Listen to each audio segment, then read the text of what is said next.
और अब देखते हैं 18 मिनट में हिंदुस्तान फटाफट अंदाज में। प्रधानमंत्री नरेंद्र मोदी को अमेरिका में ग्लोबल गोलकीपर्स अवार्ड से नवाजा गया। उन्हें यह अवार्ड मिशन स्वच्छ भारत अभियान के लिए दिया गया। पीएम ने इस अवार्ड को देश के 130 करोड़ लोगों को समर्पित किया। पीएम ने कहा कि मिशन स्वच्छता का सबसे ज्यादा फायदा महिलाओं को मिला है।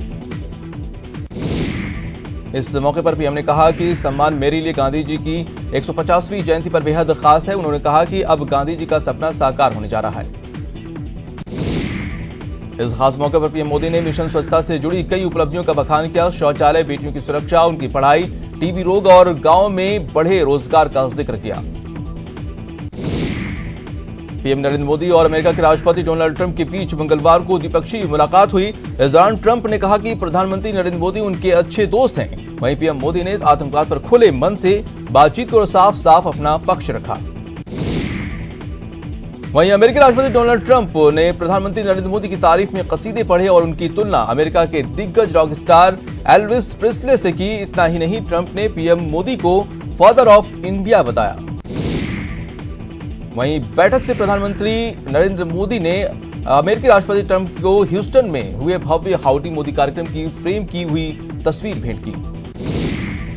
इससे पहले पीएम मोदी ने यूएन मुख्यालय में गांधी सोलर पार्क का उद्घाटन किया और इस दौरान बांग्लादेश की पीएम शेख हसीना, दक्षिण कोरिया के राष्ट्रपति भी मौजूद थे। इस सोलर पार्क को भारत ने बनवाया था।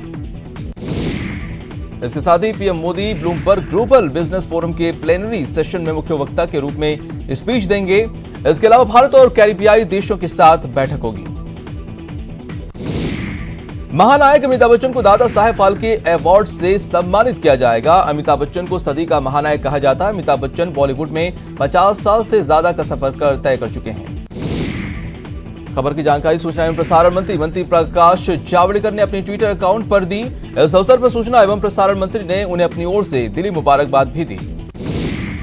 रक्षा मंत्री राजनाथ सिंह ने भी ट्वीट कर बधाई दी। उन्होंने कहा कि श्री अमिताभ बच्चन हिंदी सिनेमा के उन कलाकारों में हैं जिन्होंने लंबे समय तक सिने प्रेमियों के दिलों पर राज किया है।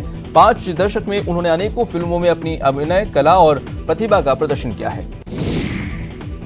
पीओके में भूकंप के तेज झटके महसूस किए गए हैं। रिएक्टर स्केल पर भूकंप की तीव्रता 5.8 दर्ज की गई है। पीओके के जालटान इलाके में भूकंप का केंद्र बताया गया है, जो कि मीरपुर के करीब है। पीओके में भूकंप से भारी तबाही मची हुई है। 5 लोगों की मौत हो गई, 50 लोगों के घायल होने की खबर है। वहीं सड़कें बीच से फट गई हैं, गाड़ियां पलट गई हैं। दिल्ली एनसीआर समेत उत्तर भारत के कई हिस्सों में भूकंप के झटके महसूस किए गए। भूकंप के केंद्र लाहौर से 173 किलोमीटर दूर था। राम जन्मभूमि और बाबरी मस्जिद विवाद में 30वें दिन भी सुनवाई जारी है और सुप्रीम कोर्ट में मुस्लिम पक्ष के वकील ने कहा कि भगवान राम का जन्म सेंट्रल डोम के नीचे हुआ था। इस दलील को खारिज करने के लिए मैं रामचरितमानस और वाल्मीकि रामायण के आधार पर बहस करूंगा। उत्तर प्रदेश के उन्नाव जिले से बीजेपी के सांसद साक्षी महाराज ने राम मंदिर को लेकर बड़ा बयान दिया है। यूपी के एटा में बीजेपी सांसद साक्षी महाराज ने कहा कि आगामी 6 दिसंबर से हम राम मंदिर का निर्माण शुरू कर देंगे। महाराष्ट्र में बीजेपी और शिवसेना के बीच सीटों के बंटवारे को लेकर एक राय नहीं बन पा रही है और सीट बंटवारे को लेकर शिवसेना सांसद संजय राउत ने कहा कि इतना बड़ा महाराष्ट्र है, जो कि 288 सीटों का बंटवारा है, ये भारत पाकिस्तान के बंटवारे से भी भयंकर है। जम्मू कश्मीर से अनुच्छेद 370 हटाए जाने के बाद धीरे धीरे वहां परिस्थितियां सामान्य हो रही हैं। इस बीच कश्मीर के मौजूदा हालात पर चर्चा के लिए दिल्ली में बैठक हुई।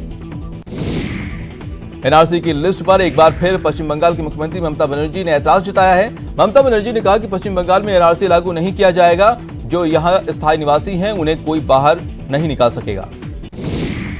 केंद्रीय मंत्री रामविलास पासवान के बेटे और जमुई के सांसद चिराग पासवान लोक जनशक्ति पार्टी के नए राष्ट्रीय अध्यक्ष होंगे। 28 नवंबर को पटना के गांधी मैदान में रामविलास पासवान चिराग पासवान को लोजपा के राष्ट्रीय अध्यक्ष की जिम्मेदारी सौंपेंगे। बिहार के मुजफ्फरपुर में मुख्यमंत्री नीतीश कुमार की कार पर स्याही फेंकी गई और उन्हें काले झंडे दिखाए गए। मुजफ्फरपुर में मुख्यमंत्री नीतीश कुमार का भारी विरोध हुआ। बिहार के मुजफ्फरपुर शेल्टर होम कांड के मुख्य आरोपी ब्रजेश ठाकुर पर शिकंजा कसता ही जा रहा है। ईडी ने मंगलवार को ब्रजेश ठाकुर के बालिका गृह कार्यालय और होटल समेत कुल 12 संपत्तियों पर पर्चा चिपकाकर यह ऐलान कर दिया है कि इन संपत्तियों को जब्त किया जा रहा है। यौन शोषण के आरोपी पूर्व केंद्रीय मंत्री स्वामी चिन्मयानंद से 5 करोड़ की रंगदारी मांगने के मामले में कोर्ट ने पीड़ित छात्रा को बड़ी राहत देते हुए फिलहाल उसकी गिरफ्तारी पर रोक लगा दी है। मुंबई में दोपहर 5 मंजिला एक इमारत का हिस्सा गिर गया है। यह हादसा शहर के पौष खार इलाके में हुआ। हादसे में 10 साल की एक लड़की की मल में दबने से मौत हो गई। सलमान खान को फिर धमकी मिली है। सोशल मीडिया पर लॉरेंस गैंग ने धमकी दी है। 27 को कांकड़ी हिरण की शिकार केस की सुनवाई होनी है। लखनऊ में मंगलवार को हुई कैबिनेट बैठक में 20 प्रस्तावों पर मुहर लगी। उत्तर प्रदेश दुकान और वाणिज्य अधिष्ठान अधिनियम में संशोधन और जौनपुर में 9 स्थापित मेडिकल कॉलेज को स्वशासी माध्यम से चलाने के लिए सोसाइटी के गठन पर भी मुहर लगी। वहीं कैबिनेट की बैठक में आयुर्विज्ञान विश्वविद्यालय सैफई इटावा के संकाय सदस्यों और अधिकारियों, कर्मचारियों और रेजिडेंट डॉक्टरों और SGPGI के समतुल्य वेतन और भत्ते दिए जाने के प्रस्ताव पर भी कैबिनेट की मुहर लगी है। उत्तराखंड में 27 और 28 सितंबर को इन्वेस्टर समिट का आयोजन होगा। इस इन्वेस्टर समिट हरिद्वार में आयोजित होगी। इन्वेस्टर समिट को लेकर सीएम ने कहा कि निवेश को लेकर सरकार सजग है। पहाड़ का विकास सरकार की प्राथमिकता में शामिल है। सीएम योगी बुलंदशहर की 16 3 तलाक पीड़िताओं से लखनऊ में मुलाकात करेंगे। पीड़िताएं कल ही लखनऊ पहुंच चुकी हैं। जयपुर कैबिनेट सब कमेटी की आज बैठक होगी, जिसमें संविदा कर्मियों की समस्याओं के समाधान पर मंथन होगा। बैठक की अध्यक्षता ऊर्जा मंत्री बीडी कल्ला करेंगे। बैठक सचिवालय में 11:30 बजे होगी। प्रदेश में भ्रष्टाचार के खिलाफ बड़े बड़े मामलों का पर्दाफाश करने वाले जाबाज पुलिस अधिकारी विक्रम सिंह नहीं रहे। रिश्वतखोरों को अंजाम तक पहुंचाने वाले विक्रम जीवन की जंग हार गए। हाउडी मोदी पर सीएम गहलोत ने तंज कसा है। कहा कि ट्रंप की जगह कोई और बना राष्ट्रपति तो क्या होगा। पीएम ने गलत परंपरा शुरू की, जिसकी निंदा करता हूं। जयपुर कमिश्नरेट को सीएम गहलोत ने सौगात दी। महिला पेट्रोलिंग को 20 बाइकें दी गई और अब अपराध पर लगाम लगेगी। गहलोत सरकार प्रदेश में पिछले दिनों आई बाढ़ के नुकसान और खर्च का आकलन कर केंद्र सरकार को मेमोरेंडम भेजेगी। पिछले दिनों हुई भारी बारिश की वजह से प्रदेश में 964 करोड़ रुपए के आर्थिक नुकसान का आकलन किया गया है। आरसीए चुनाव अधिकारी की नियुक्ति की गई है। विनोद जुत्थी को चुनाव अधिकारी बनाया गया है। बीसीसीआई चुनाव की तिथि आगे बढ़ी। अब 23 अक्टूबर को चुनाव होंगे। मुनफेद के गुनहगार कानून की गिरफ्त में है। अलवर पुलिस ने मॉब लिंचिंग के 7 आरोपियों को गिरफ्तार किया है। बीती रात गौ तस्करी के नाम पर बेरहमी से पिटाई की गई थी। अलवर जिले के जहानपुर गांव में गौकशी की घटना से लोगों में गुस्सा है। आक्रोशित ग्रामीणों ने पुलिस को सूचना दी और मौके पर पहुंची पुलिस ने कुएं से गौवंश के अवशेष निकलवाए और डॉक्टर को बुलाकर पोस्टमार्टम करवाकर अवशेष डिस्पोज करवाया जाएगा। बीजेपी में आरएलपी के गठबंधन को लेकर लगातार दूसरे दिन भी वार्ताओं का दौर जारी रहा। नागौर से लेकर जयपुर तक आरएलपी और बीजेपी के गठबंधन को लेकर लगातार दूसरे दिन भी चर्चा चलती रही। दोनों ही पार्टियों के पदाधिकारी और नेता अंतिम निर्णय पर नजर जमाए रहे। झुंझुनू के बंटावा में प्रस्तावित उपचुनाव की तैयारियां तेज कर दी गई हैं। चुनाव की तारीख तय होने के बाद अब कलेक्टर रवि जैन और एसपी गौरव यादव ने कलेक्ट्रेट में राजनीतिक दलों के प्रतिनिधियों की बैठक बुलाई, जिसमें बताया गया कि 21 अक्टूबर को मतदान होगा और 24 अक्टूबर को मतगणना होगी। अलवर के बहरोड थाने पर हमला करवाकर फरार होने वाले पपला गुर्जर का मामला अब मानवाधिकार आयोग पर पहुंच गया है। मामले को लेकर आयोग ने पुलिस और राज्य सरकार का पक्ष मांगा है।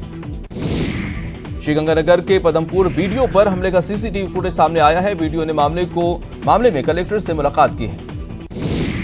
भरतपुर में चिकित्सा राज्य मंत्री डॉक्टर सुभाष गर्ग ने सुभाष पालेकर कृषि शिविर का उद्घाटन किया। 6 दिवसीय कृषि शिविर में राजस्थान के अलावा हरियाणा, महाराष्ट्र, उत्तर प्रदेश, मध्य प्रदेश के हजारों किसानों ने हिस्सा लिया। विजय हजारे ट्रॉफी के अपने पहले ही मैच में टीम राजस्थान को हराकर हार का सामना करना पड़ा। एसएमएस स्टेडियम में खेले गए पहले मुकाबले में तमिलनाडु की टीम राजस्थान को 6 विकेट से हराया। तमिलनाडु की ओर से कप्तान दिनेश कार्तिक ने 52 रनों की शानदार पारी खेलकर मैच जिताया। राष्ट्रपिता महात्मा गांधी की 150वीं जयंती को समारोह पूर्वक मनाने के लिए समीक्षा बैठक हुई। बैठक चिकित्सा एवं स्वास्थ्य मंत्री डॉक्टर रघु शर्मा की अध्यक्षता में हुई। इस बैठक में चिकित्सा राज्य मंत्री सुभाष गर्ग और उच्च शिक्षा राज्य मंत्री भंवर सिंह भाटे भी मौजूद रहे। प्रतापगढ़ जिले के प्रभारी मंत्री और गृह रक्षा नागरिक राज्य मंत्री रमेश चंद्र मीणा ने सर्किट हाउस में जन सुनवाई की। इस दौरान उन्होंने जिले भर से आए गांव वालों की समस्याएं सुनी और अधिकारियों को जल्द समस्याओं के निस्तारण के निर्देश दिए। इन दिनों प्रो कबड्डी सीजन 7 के जयपुर में मुकाबले खेले जा रहे हैं। जयपुर के एसएमएस स्टेडियम में अब तक कुल 11 में से 6 मुकाबले खेले जा चुके हैं। जयपुर पिंक पैंथर अपने होम ग्राउंड पर एक मैच हार चुकी है और उसका एक मुकाबला बराबरी पर रहा। सब्जी मंडी में प्याज और लहसुन के भाव ने आम आदमी की हालत खराब कर रखी है और महंगाई के कारणों के लोगों के खाने की थाली में सब्जियां दूर हो गई हैं। जयपुर में प्याज का भाव 80 रुपए किलो तक रहा तो लहसुन 200 रुपए किलो तक बिका। हाड़ौती में सब्जियों के दाम आसमान पर हैं। प्याज और लहसुन ने तो रसोई का बजट बिगाड़ ही दिया है। वहीं दूसरी सब्जियां भी महंगी दामों पर बिक रही हैं। जयपुर में सब्जियों के दाम आसमान छू रहे हैं। बारिश के चलते सब्जियों की पैदावार में कमी आई है। ऐसे में यहां आवक कम होने से सब्जी के दाम बढ़े हैं और सब्जी मंडी में ग्राहकों की संख्या घटने से दुकानदार परेशान हैं। और फिलहाल रुकते हैं छोटे से ब्रेक के लिए।